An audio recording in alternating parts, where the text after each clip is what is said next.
Over the next few weeks, Alina stayed with her mother in the quiet neighborhood of Oak Ridge. Their first conversations were careful, like navigating fragile ground after a storm. They spoke softly, testing the air between them. But slowly, gently, they began to open up. The silence that had stretched for years started to fill with hesitant words and shared breaths. A new rhythm was beginning to form. Elena showed Alina the letters she had written over the years. Dozens of them, some sent to Alina's grandmother, many never mailed. They were filled with a mother's heart. Birthday wishes, apologies whispered onto paper, hopes for a future she couldn't see.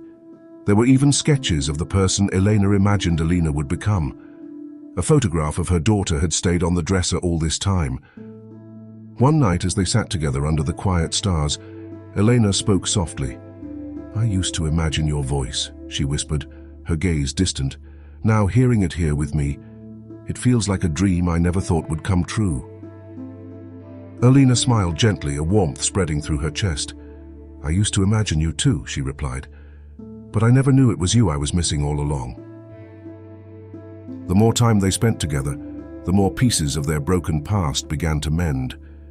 Alina learned about the hardships her mother faced as a teenager, the fear that had consumed her.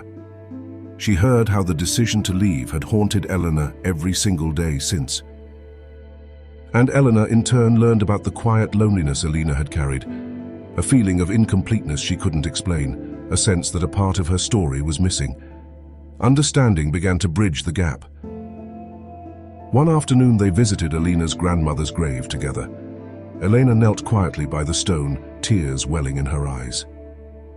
"Thank you," she said softly, her voice thick with emotion, "for raising her when I couldn't, for giving her strength and love." Alina placed the old photograph, the one she had found in the attic, against the headstone. "She gave me everything she could," she said, her voice steady. "But now I want to know the rest of me too, the part that comes from you." That evening, back at the house, Elena brought out an old scrapbook. It was filled with family stories, faded pictures, cherished recipes, and traditions Alina had never heard of.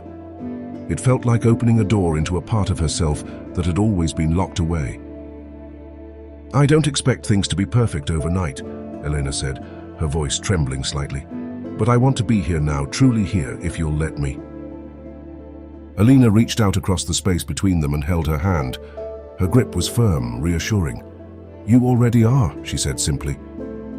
As the days passed, they didn't rush anything.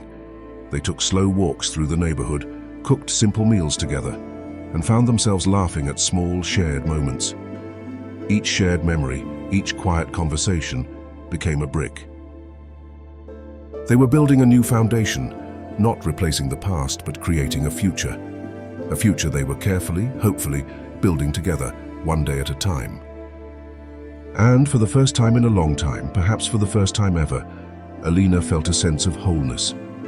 The quiet ache she had carried for so long began to fade, replaced by a gentle sense of belonging. The forgotten letter, a relic of a painful past, had not been an ending. It had become the unexpected, beautiful beginning of a story they both thought had ended long ago.